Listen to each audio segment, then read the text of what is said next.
नमस्कार मित्रों।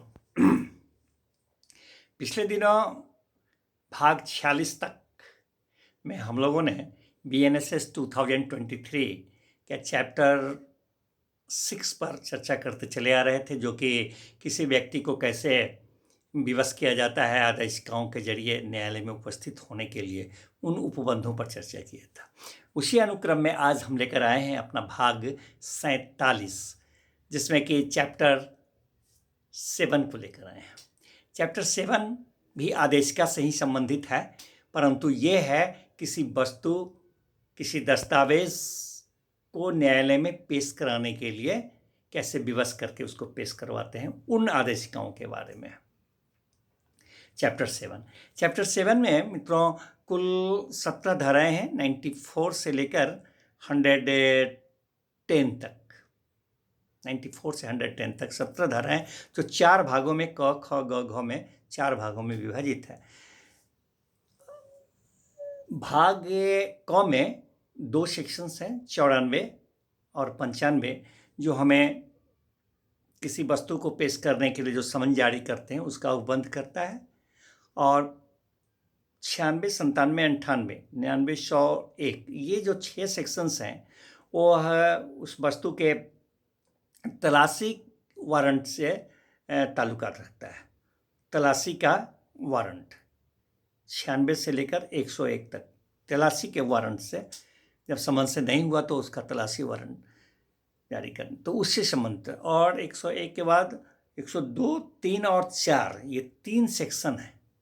2, 3 और 4 वो कहता है कि तलाशी के संबंध में जो कुछ साधारण उपबंध किए गए हैं, तलाशी कैसे लेना है, ये सब उसके बारे में वहाँ पर बताता है।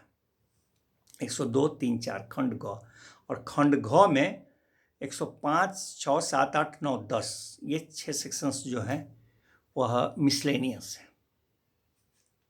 अब इस क्रम में मित्रों आज सबसे पहले हम लोग चर्चा करें सेक्शन 94 BNSS 2023, ये हमें क्या कहती है। सेक्शन 94 BNSS 2023 मित्रों ये जो है सो कहती है कि समन टू प्रोड्यूस डॉक्यूमेंट और एनी अदर थिंग, इसके बारे में ये उपबंध करती है। Summon to produce any document और एनी अदर थिंग, इसके बारे में ये उपबंधित करती है। मित्रों जब न्यायालय को अथवा किसी पुलिस थाने के भार साधक पदाधिकारी को ये समझते हैं, ये न्यायालय अथवा ऑफिसर इंचार्ज ये समझते हैं, SHO ये समझते हैं कि किसी न्यायालयीय कार्यवाही में, विचारण में, अथवा किसी जांच अन्वेषण अथवा किसी भी कार्यवाही में कोई दस्तावेज या कोई वस्तु है जो किसी व्यक्ति के अभिरक्षा में है, उसके पास में है, और उस वस्तु की, उस दस्तावेज की आवश्यकता है उन्हें उस जांच अन्वेषण अथवा उस कार्यवाही में अथवा विचारण में, तो उस व्यक्ति से वो अपेक्षा करते हैं कि वो वस्तु वो उन्हें पेश करें। इसके लिए न्यायालय समन जारी करती है, और वो जो पदाधिकारी हैं वो उसे लिखित आदेश दे सकते हैं। न्यायालय समन जारी करते हैं या ये पदाधिकारी लिखित आदेश उस व्यक्ति को करते हैं कि आपके अधीनस्थ जो वस्तु है, जो दस्तावेज है, उसे आप हमारे न्यायालय में या अमुक उसमें विनिर्दिष्ट करते हैं कि उस स्थान पर उस समय में आप उसे पेश करें, हाजिर हों। ये अपेक्षा करते हुए उसे समन करते हैं। ऐसे में वह व्यक्ति जो होते हैं जिनके अधीन वो दस्तावेज या वो वस्तु थिंग है, वो या तो स्वयं उस विनिर्दिष्ट स्थान पर उस समय में उपस्थित होकर उस वस्तु को पेश कर देंगे, अथवा वो किसी से पेश करवा भी दे सकते हैं। अगर वो पेश करवा देते हैं किसी से, तो ये इस सेक्शन का सब क्लॉज 2 कहता है कि ये माना जाएगा कि जो आदेश था अपेक्षा करते हुए उसका अनुपालन हो गया। मित्रों, ये सेक्शन जो है 2-3 जगह अप्लाई नहीं करता है।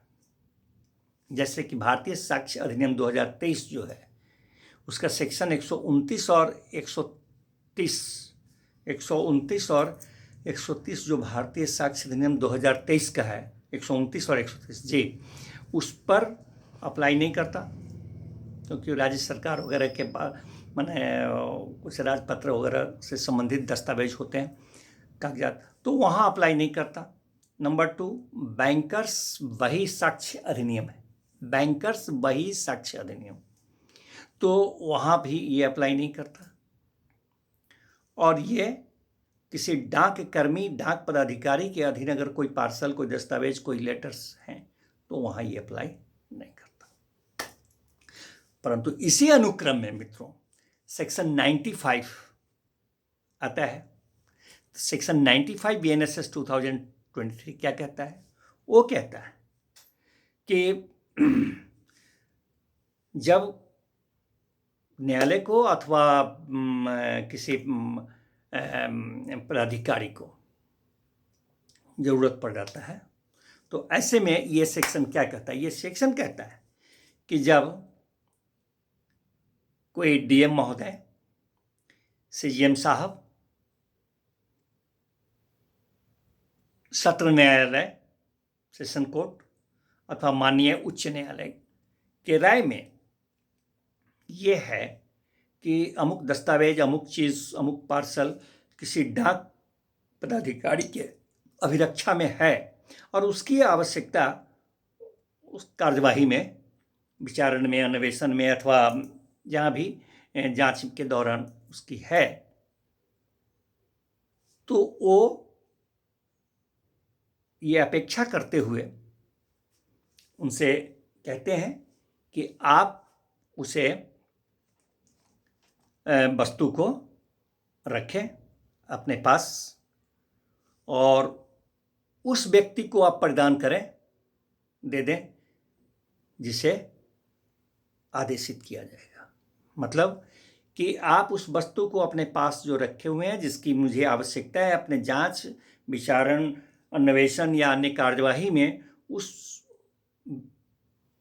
खास वस्तु को, उस दस्तावेज को, उस पत्र को या जो चीज़ है उसको आप अपने पास रखें और जो आदेश किया जाएगा, करेंगे कि अमुक व्यक्ति को आप डिलीवर कर दें, उसको आप डिलीवर कर देंगे। एक बात। दूसरा, उसी का क्लॉज 2 कहता है, 95 का क्लॉज 2 कहता है कि जब किसी कार्यपालक दंडाधिकारी अथवा न्यायिक दंडाधिकारी महोदय हों, कोई पुलिस कमिश्नर हों, SP साहब हों, इनको ये बात प्रतीत होता है और उनको ये अपेक्षा करते हैं, तो वो उस डाक पदाधिकारी से कहते हैं कि आप उस वस्तु की तलाश करवाएं, उस दस्तावेज का या उस पार्सल का या जो वस्तु आपके अभिरक्षा में, उसका तलाश करवा करके उसको आप डिटेन करके उस वस्तु को आप रखे रहें, निर्ध रखें अपने पास। और जब क्लॉज 1 जो है 95 का क्लॉज 1 कि जिस व्यक्ति के बारे में मैंने ये कहा जाएगा तो उसको प्रदत्त कीजिएगा, तो जब वो आदेश आपको मिलेगा तो आप उसे दे देंगे। ये हमारा सेक्शन 95 का क्लॉज 2 का। तो इस तरह मित्रों, अब हम लोग इसी अनुक्रम में अब मिलते हैं अगले सेक्शंस पर। तब तक के लिए आज्ञा दिया जाए। त्रुटि के लिए क्षमा चाहेंगे।